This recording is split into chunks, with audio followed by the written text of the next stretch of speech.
దేవుని పరిశుద్ధ నామముకు మహిమ కలుగునుగాక.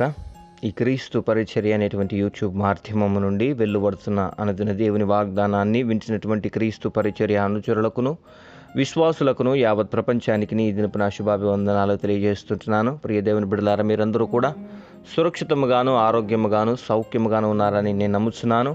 మీరు అందించేటువంటి ప్రతి ప్రార్థన విన్నపము నిమిత్తమై మేము ఎల్లప్పుడూ ప్రభు సన్నిధిలో ప్రార్థిస్తున్నాం. ఖచ్చితంగా దేవుడు మన పరిస్థితులన్నిటినీ చక్కబరిచి ఉన్నత స్థితిలో మనల్ని నిలిపి నడిపించి భద్రపరిచి కాపాడునుగాక. ఆమెన్. మరి ప్రియ దేవుని బిడ్డలారా, నేటి వాక్య ధ్యానాంశాన్ని మనం చూసినట్లయితే మత్తయి సువార్త 4వ అధ్యాయము 1వ వచనం నుంచి ఈలాగు లిఖింపబడి ఉన్నది. ఈ పై 3వ అధ్యాయం మత్తయి సువార్తలో 3వ అధ్యాయాన్ని కనుక మనం చదివినట్లయితే అక్కడ యోహాను గురించినటువంటి దేవోక్తి ఉంటుంది. అంటే యోహాను ఎవరు, యోహాను బాప్తిస్మిచ్చి యోహాను ఎవరు, ఆయన ఎటువంటి జీవితాన్ని జీవించారు, ఆయనకు ఉన్నటువంటి క్వాలిటీస్ ఏంటి, యేసుక్రీస్తు ప్రభువారి కంటే ముందుగా యోహాను ఎలా దేవుని గురించి సువార్తను ప్రకటిస్తూ వచ్చారన్నటువంటి విషయాన్ని బైబిల్లో చాలా వివరణాత్మకంగా అక్కడ మనకు లిఖించారు. ప్రియ దేవుని బిడ్డలారా, మనం గ్రహించవలసినటువంటి విషయం ఏంటంటే 4వ అధ్యాయంలో 3వ అధ్యాయంలో యేసుక్రీస్తు ప్రభువారు కూడా బాప్తిస్మం ఇచ్చి యోహాను గారి దగ్గరికి వెళ్తారు. వెళ్ళి బాప్తిస్మము పొందిన తుదిపిమ్మట యేసుక్రీస్తు ప్రభువారు అరణ్యములో దేవుని చిత్తాన్ని నెరవేర్చడానికి, శక్తి పొందుకోవడానికి, దేవుని చిత్తాన్ని గ్రహించి దానికి అనుగుణంగా సువార్తను ప్రకటిస్తూ లోకములో ఉన్న జనుల దగ్గరికి ఆయన వెళ్ళి అనేక మందిని స్వస్థపరచడానికి, ఇదిగో దేవుని చిత్తమునకు తగినటువంటి నడవడికలు ఆయనలో ఏర్పడడానికి 40 దినాలు ఉపవాసం ఉండడానికి అరణ్య మార్గంలోకి ప్రవేశిస్తాడు. అది మత్తయి సువార్త 4వ అధ్యాయంలో ఇలాగ లిఖింపబడి ఉంది. అప్పుడు యేసు అపవాది చేత శోధింపబడుటకు ఆత్మ వలన అరణ్యమునకు కొనిపోబడెను. 40 దినములు 40 రాత్రులు ఉపవాసం ఉండిన పిమ్మట ఆయన ఆకలి కొనగా ఆ శోధకుడు ఆయన యొద్దకు వచ్చి, నీవు దేవుని కుమారుడు అయితే ఈ రాళ్ళు రొట్టెలగునట్లు ఆజ్ఞాపించుమనెను.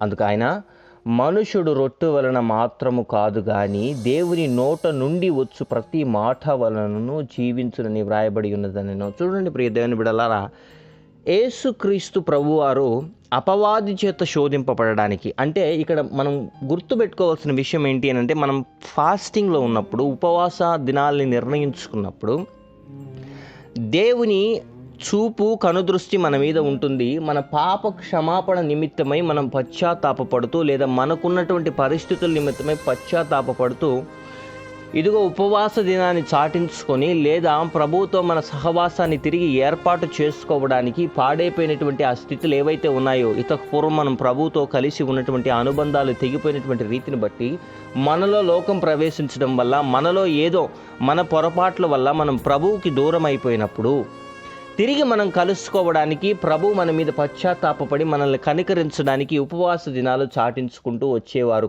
కూడా ఉన్నారు. కానీ ఇక్కడ మెయిన్ కాన్సెప్ట్ గమనిస్తే, అపవాది శోధనని ఎలా ఎదిరించాలి ఉపవాసంలో ఉన్నప్పుడు, లేదా దేవుని మీద నమ్మకము పెట్టుకుని ముందుకు వెళ్తున్నప్పుడు, క్రైస్తవ భక్తి సాధనలోకి ముందుకు వెళ్తున్నప్పుడు, దేవుని మీద భక్తి సాధన అంటే దేవుని వైపే మన గురిని నిలుపుతూ క్రైస్తవ జీవితంలోకి ప్రవేశించి రక్షణ బాప్తిస్మము పొందినటువంటి ప్రతి క్రైస్తవ విశ్వాసి కూడా ఈ లోకంలో ఉన్నటువంటి అనేక ఆశలతో ముందు వాళ్ళు మరులు కొల్పబడి ఉంటారు. క్రీస్తుని అంగీకరించిన తర్వాత వాటన్నిటిలో మాకు ఎటువంటి సంతోషము లేదు అని వాటిని విసర్జించి ప్రభువులో ఆనందాన్ని వెతకడానికి, ప్రభువులో సమాధానాన్ని వెతకడానికి, ప్రభువులో సంతోషాన్ని వెతకడానికి ప్రయత్నం చేస్తూ ఉంటారు. మరి నువ్వు ఇంతకు ముందు లోకములో సంచరిస్తున్నప్పుడు, లోక ఆశల చేత పట్టబడి ఉన్నప్పుడు, నువ్వు అపవాదికి వాడి సమూహానికి పెద్ద హానికరమైనటువంటి వ్యక్తివి కాదు. కానీ ఎప్పుడైతే నువ్వు ప్రభువును అంగీకరించి రక్షణ బాప్తిస్మములోకి అడుగుపెట్టి దేవుని సహవాసములోను ప్రార్థనలోను ఎదగడానికి ప్రారంభం చేశావో, అప్పటి నుండి నువ్వు నీ కుటుంబం అంటే అపవాది సమూహాలకి చాలా ప్రమాదకరమైన వ్యక్తిగా నువ్వు లిస్టులో చేరావు. కాబట్టి నీవు పర్టికులర్గా శోధింపబడుతున్నావు అని అంటే, పర్టికులర్గా నీవు తరమబడుతున్నావు అని అంటే పర్టికులర్గా ఎవరికి లేని శ్రమలే నీకు వస్తున్నాయంటే నువ్వు గుర్తుపెట్టుకో, నువ్వు నీ కుటుంబం అంటే లేదా నీవు ఒక్కడవే అంటే సైతానికి వాడి సమూహానికి ఎంత ప్రమాదకరమైనటువంటి వ్యక్తులో జ్ఞాపకం చేసుకోండి. మీరెంత ప్రమాదకరమైనటువంటి వ్యక్తులు కాకపోతే మిమ్మల్ని డిస్టర్బ్ చేయడానికి దురాత్మ ప్రయత్నం చేస్తున్నాడు.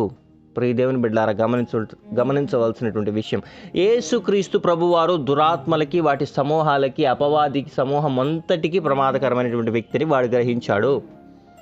యేసుక్రీస్తు ప్రభువారిని శోధించడానికి వచ్చాడండి 40 దినాల ఉపవాసాల్లో. మనం ఉపవాసం ఉండవలసిన అవసరం లేదు. మనం ఉపవాసం ఉండకపోయినా వాడు 24 గంటలు మన దగ్గరకు వస్తాడు. ఏ విధము చేతనైనను నిన్ను లోకములోనికి ఈడ్చి నీ లోపల నాటబడినటువంటి ఆత్మ ఏదైతే ఉందో, దేవుని సన్నిధిలో నిలబడాలి, ఆయన సముఖములో పవిత్రంగా ప్రవేశించవలసినటువంటి ఆత్మ ఏదైతే ఉందో దాన్ని ఏ రకంగా ఈ భూలోకం మీదే పతనం చేయాలని, దాని రక్షణని తొలగించాలని, దానికి అనేక రకమైనటువంటి మలినాలను అంటించి పరలోక రాజ్యంలోనికి ప్రవేశించకుండా దాన్ని ఇక్కడే నాశనం చేయాలన్నటువంటి ప్రయత్నం అపవాది పన్నుతూనే ఉంటాడు. కానీ యేసుక్రీస్తు ప్రభువారు చేసినటువంటి గొప్ప పని మీరు జ్ఞాపకం చేసుకున్నట్లయితే, ఆయన ఆకలి కొనగానే ఆయనలో ఒక బలహీనత వచ్చింది. 40 దినాల ఉపవాసం ఉన్నాడు. ఆయన మానవ శరీరంలో జన్మించినటువంటి మనిషే కాబట్టి ఆకలి కొన్నాడు. ఆకలి కొనిన వెంటనే అపవాది ప్రత్యక్షమయ్యి ఏమంటున్నాడు చూడండి, దేవుని కుమారుడవైతే, నీవు నిజముగానే దేవుని కుమారుడవైతే, అపవాది ఎంటర్ అయ్యాడు అని అంటే వాడి వేసే మొదటి ప్రశ్న, ఇది నిజమా? ఇది ఇలాగే ఉందా? నీకు ఇలానే చెప్పాడా దేవుడు? ఇదేనా నిజం? ఇది కాదా అనేటువంటి క్వశ్చన్తోనే నీ దగ్గరకు వస్తాడు. నిన్ను కన్ఫ్యూజ్ చేయడానికి నీ దగ్గరకు వస్తాడు. ఇదిగో నువ్వు నిజంగా క్రైస్తవుడు అయితే, నువ్వు నిజంగా దేవునికి అతి ప్రియమైనటువంటి కుమారుడు అయితే, నీ ప్రార్థన ఇంతవరకు దేవుని సన్నిధికి ఎందుకు చేరలేదు? ఇదిగో దేవుడు ఎందుకు నీకు సహాయం చేయలేదు? దేవుడు ఎందుకు మనుషుల్ని నిందించే రకంగా నిలబెట్టాడు అనేటువంటి ప్రశ్నలన్నీ నీ మదిలో అన్నిటినీ మెదిలేలా చేసి దేవుడి నుంచి నిన్ను దూరం చేయడానికి ప్రయత్నం చేస్తాడు. యేసుక్రీస్తు ప్రభువారికి కూడా సాక్షాత్తు అపవాదే వచ్చి శోధించడం జరిగింది. చూడండి, లూసిఫర్ వచ్చి మన దగ్గర శోధించడు. మన క్యాడర్ యేసుక్రీస్తు ప్రభువారి క్యాడర్ కాదు. మనకి వాడి సమూహంలో ఉన్నటువంటి పిల్లదయాలు వస్తే చాలు, వాడి సమూహంలో ఉన్నటువంటి చిన్నటువంటి అపవిత్రాత్మ శక్తులు శోధించేటువంటి శక్తులు వస్తే చాలు, మనం ఈజీగా పడిపోతాం. యేసుక్రీస్తు ప్రభువారికి ఉన్నటువంటి విశ్వాసము మనలో ఎవరికి లేదు. చూడండి ప్రియ దేవుని బిడ్డలారా, అందుకే దేవుడు మనలో విశ్వాసాన్ని పెంపొందించుకోవాలని చెప్పి ఆయన శిష్యులతో ఆయన ఒక మాట అంటాడు, మీలో ఆవగింజంత విశ్వాసం ఉంటే చాలయ్యా, ఈ చెట్టుని ఎత్తుకుపోయి సముద్రంలో పడవేయడానికి పడిపోతుంది, కొండను ఎత్తుకుపోయి సముద్రంలో పడవేయండి అని మీరు విశ్వాసంతో పలకని ఎడల అది జరుగుతుంది అని అంటాడు. అంటే ఆవగింజ ఎంత చిన్నదండి, కానీ అటువంటి విశ్వాసము నమ్మకం కూడా మనలో లేదన్నటువంటి విషయాన్ని ప్రభువు వారు గ్రహించారు. మనం గమనించవలసినటువంటి విషయం ఏంటంటే, అపవాది వచ్చాడు, శోధించాడు, కానీ యేసుక్రీస్తు ప్రభువారు ఎలా వాడిని తిప్పికొట్టాడనంటే, మనుష్యుడు రొట్టె వలన మాత్రము కాదు కానీ దేవుని నోట నుండి వచ్చు ప్రతి మాట వలన జీవించునని వ్రాయబడి ఉన్నది. వాక్యంలోనే రాయబడి ఉన్నది ఆ వాక్యం. అపవాది నాకు ఆకలేస్తే నేనేం తినాలో, ఎట్లా తినాలో, లేకపోతే ఆ ఆకలిని ప్రభు చిత్తము కోసం, ప్రభు చిత్తం నెరవేర్చుకోవడానికి దాన్ని ఎలా చంపాలో కూడా నాకు తెలుసు. నువ్వెవడరా వచ్చి నా దగ్గర చెప్పడానికి? నువ్వు నిజంగా దేవుని కుమారుడవైతే, నిజంగా దేవుడే నిన్ను పంపించుంటే, నిజంగా నీకు శక్తిలే ఉంటే ఈ రాళ్ళను రొట్టెలు చేసుకొని తినమనడానికి. వాక్యంతో గద్దించాడు ప్రియ దేవుని బిడ్డలారా అపవాదిని. మన దైనందిన జీవితంలో క్రైస్తవులుగా మనం బ్రతుకుతుంటున్నప్పుడు, నిత్యము భయము కలిగి ప్రభు సన్నిధిలో మనం మొరపెడుతుంటున్నప్పుడు, మన కుటుంబాన్ని కదిలించడానికి అపవాది వస్తాడు. మన కుటుంబంలో మన భార్యని, మన బిడ్డలని, లేదా మీ భర్తల్ని, మీ కుటుంబాన్ని ఏదైతే ఉందో, దేవుడు మీకు అప్పచెప్పినటువంటి కుటుంబం ఏదైతే ఉందో అందులో ఉన్నటువంటి బిడ్డల్ని కదిలించడానికి వస్తాడు. ఎవరో ఒకరు బలహీనమైనటువంటి స్థితిలో ఉన్న వాళ్ళు ఉంటారండి ఇంట్లో. అంటే నామకే వాస్తిగా దేవుడిని నమ్మే వాళ్ళు ఉంటారు. ఇది మీకు బాధ కలిగించేటువంటి విషయమైనా పర్లేదు, దేవుడి మీద సంపూర్ణంగా ఆనుకోకుండా, ఏదో కొంచెం దేవుడు ఉన్నాడులే, ప్రార్థన చేయకపోతే మనకి ఏదో హాని జరుగుతుంది, వాక్యం చదవకపోతే మనకేదో జరుగుతుంది అనేటువంటి భయాందోళన కలిగి జీవించే వాళ్ళు ఉంటారు. కానీ ఇక్కడ గుర్తుపెట్టుకోండి ప్రియ దేవుని బిడ్డలారా, మీరు 2 పడవల మధ్య కాళ్ళు పెట్టి నడవడం కంటే ఉంటే లోకంలో అయినా ఉండిపోండి, లేదా క్రీస్తుతో అయినా అంటుకట్టబడి ఉండండి. రెండిటి మీద కాలు పెట్టి పోవాలి అని అంటే అది ఎప్పటికైనా ప్రమాదకరమైనటువంటి ప్రయాణంగానే మారిపోతుంది. గుర్తుపెట్టుకోవాల్సిన విషయం. దేవుణ్ణి అంగీకరించాక షరతులతో కూడినటువంటి జీవితాన్ని జీవించాలి క్రైస్తవంలో. క్రీస్తుని అంగీకరించిన తర్వాత, క్రీస్తుని సొంత రక్షకుడుగా అంగీకరించి ముందుకు వెళ్తున్నప్పుడు మన సొంత ఐడియాలను ఉపయోగించుకొని కనుక ముందుకు వెళ్తే ఖచ్చితంగా మనం బోర్ల పడేటువంటి అవకాశాలు ఎక్కువ ఉంటాయి. మనం జ్ఞాపకం చేసుకోవాల్సినటువంటి విషయం, యేసుక్రీస్తు ప్రభువారు అక్కడ ఆయన సొంత శక్తి మీద ఆధారపడలేదు. నేను దేవుని కుమారుడిని, నా దగ్గర నుంచి నువ్వు పో అనలేదు. వాక్యంతో అపవాదిని కొట్టాడు. ఈ దినాన కొన్ని సంవత్సరాల తరబడి నుండి వాక్యాన్ని వింటున్నావు, వాక్యాన్ని చదువుతున్నావు. అనేక సందర్భాల్లో నీ చేతిలో ఉన్న సెల్ ఫోన్ ద్వారానే దేవుడు నీతో మాట్లాడాడు. నీవు రెగ్యులర్గా ఫాలో అవుతున్నటువంటి దైవజనులు ఎవరైతే ఉన్నారో వాళ్ళలో నుంచి దేవుడు నీతో మాట్లాడాడు, లేదా నువ్వు వాక్యాన్ని ధ్యానిస్తున్నప్పుడు దేవుడు నీతో మాట్లాడాడు. అపవాదుని ఎదిరించడానికి ఏ దినానైనా ఈ పరిశుద్ధ గ్రంథంలో దేవుడు నీతో మాట్లాడినటువంటి మాటల్ని ఉపయోగించి వాడిని ఖండించగలిగావా, లేదా వాడు చెప్పినటువంటి మాటలే నువ్వు విని ప్రభువుకు దూరం అయిపోయావా? ప్రియ దేవుని బిడ్డలారా, దేవుడు మనతో క్షుణ్ణంగా మాట్లాడుతున్నాడు. అపవాదిని ఎదిరించగలిగేటువంటి వారంగా మనం మారాలన్నదే ఆయన చిత్తం.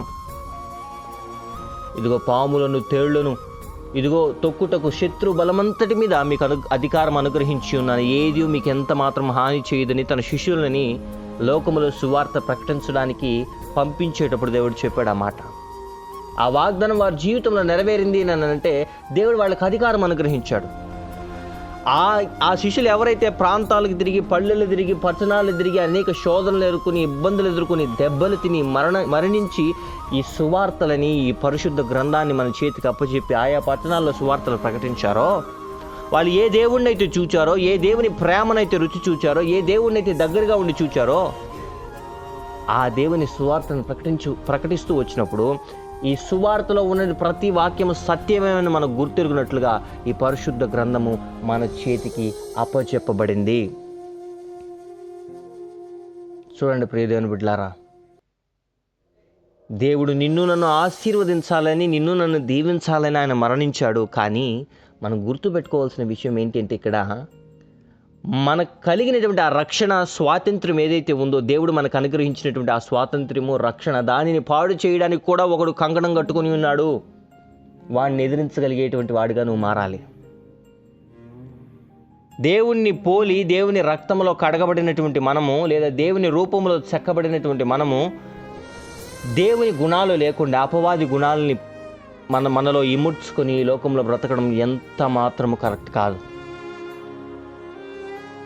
అపవాది శోధనలను ఎదిరించే వాళ్ళుగా మనం మారాలి. పరిశుద్ధ గ్రంథంలో అనేక సందర్భాలు దుష్టుడు అనేక మందిని శోధించాడు. అనేక మంది గొప్ప గొప్ప దైవజనులకు ఇబ్బందులు కలుగజేశాడు. ప్రియ దేవుని బిడ్డలారా, దేవుని మీద నిలబడుకున్న ప్రతి ఒక్కరూ కూడా వాళ్ళు తొలగిపోలేదు దేవుని దగ్గర నుంచి. అందుకనే అపోస్తులైన పేతురు గారు రాసినటువంటి మొదటి పత్రిక 5వ అధ్యాయము 6వ వచనంలో ఒక మాట ఉంటుంది. దేవుడు అహంకారులను ఎదిరించి దీనులకు కృపను అనుగ్రహించును. దేవుడు తగిన సమయమందు మిమ్మల్ని హెచ్చించినట్లు ఆయన బలిష్టమైన చేతి క్రింద దీన మనస్కులై ఉండుడి. ఆయన మిమ్మును గురించి చింతించుచున్నాడు గనుక మీ చింత యావత్తూ ఆయన మీద వేయుడి. చూడండి, 8వ వచనంలో ఈ మాటను మీరు బాగా అండర్లైన్ చేసుకోవాలి. నిబ్బరమైన బుద్ధి గలవారై మెలకువగా ఉండుడి. మీ విరోధి అయిన అపవాది గర్జించు సింహము వలె ఎవరిని మృంగుదుమా అని వెతుకుచున్నాడు. చూడండి ప్రియ దేవుని బిడ్డలారా, అపవాదికి సమయం లేదని వాడికి తెలిసిపోయింది. వాడు ఏ విధం చేతనైనా మీకు కలిగినటువంటి రక్షణని ఏదైతే ఉందో, దేవుడు మనకు అనుగ్రహించినటువంటి ఆ రక్షణ ఆత్మ ఏదైతే ఉందో, ప్రభు సన్నిధిలో నిలబడవలసినటువంటి ఆత్మ, నిందారహితముగా బ్రతకవలసినటువంటి ఆత్మని ఈ లోకం మీదే ఆర్పేయాలని ప్రయత్నం చేస్తున్నాడు. దీన్ని గ్రహించి వాక్యానికి అనుగుణంగా మనం నడవగలిగితే, అపవాదిని వాక్యంతో ఎదిరించగలిగితే, నీ ఒంటరి జీవితంలో సగం మనుషుల మాటల నుండి నేను అటాక్ చేస్తూ డైరెక్ట్గా నీ దగ్గరికి రాలేడు. కొన్ని పరిస్థితుల్లో మనుషుల మాటల నుండి వస్తాడు వాడు. నీ సొంత భర్తే నిన్ను అవమానపరిచేటువంటి స్థితికి తీసుకొస్తాడు. నీ సొంత భార్య నిన్ను అవమానపరిచేటువంటి స్థితి, నీ తల్లిదండ్రులు బిడ్డలకు విరుద్ధంగా, బిడ్డలు తల్లిదండ్రులకు విరుద్ధంగా, స్నేహితులకు విరుద్ధంగా, అన్నదమ్ముల మధ్య గొడవలు, భయంకరమైనటువంటి కుటుంబాన్ని చెన్నాభిన్నం చేసేసి వాడు సినిమా చూస్తుంటాడు అంతే. చూడండి ప్రియ దేవుని బిడ్డలారా, మనం జ్ఞాపకం చేసుకోవాల్సినటువంటి విషయం, ప్రభువు మీద మనం ఆధారపడాలి. మనలో కూడా చాలా లోపాలు ఉంటాయండి. ఎదుటి వారిలో ఏ తప్పు దొరుకుతుందా పడదాం, ఎదుటి వారిలో ఏ మైనస్ దొరుకుతుందా పడదాం, ఎదుటి వారు ఎలా మాట్లాడతారో దాన్ని వెతికి తప్పులు పడదాం అనేటువంటి ఆలోచనతోనే సగం మంది మనం అంటే మన కంట్లో ఉన్నటువంటి ఆ పొర ఏదైతే ఉందో, అంటే ఎదుటి వాళ్ళలో తప్పులు కనిపెట్టేటువంటి మనస్తత్వం ఏదైతే ఉందో మనలో, దాన్ని అవి కూడా పట్టించుకోవడం. మనకు తెలిసినంత వరకు మనమే పరిస్థితుల్లో మిగతా వాళ్ళందరూ తప్పులు, మిగతా వాళ్ళందరూ పాపం చేసిన వాళ్ళే, మిగతా వాళ్ళందరూ దొంగలేనంటే దేవుడు ఊరుకోడు. అందరూ పాపం చేసిన వాళ్ళని బైబిల్ సెలవిస్తుంది. అంతటా అందరూ రక్షణ పొందాలి, మారు మనసు పొందాలంటే దేవుడు వేచి చూస్తున్నాడు అనేటువంటి విషయం కూడా బైబిల్ సెలవిస్తుంది. నేను ఎందుకు ఈ మాట చెప్తున్నానంటే, మనలో కొన్ని ఉంటాయి చిన్నవి, అవి చిన్నగానే కనిపిస్తాయి మనకు, కానీ దేవుడికి అవి చాలా పెద్దవి. అవతల వాళ్ళలో ఏం తప్పు కనిపిస్తుందా, అవతల వాళ్ళు ఏం మాట్లాడతారా, ఎలా మాట్లాడతారా, అందులో ఏం తప్పు పడదామా అనేటువంటి ఆలోచించేటువంటి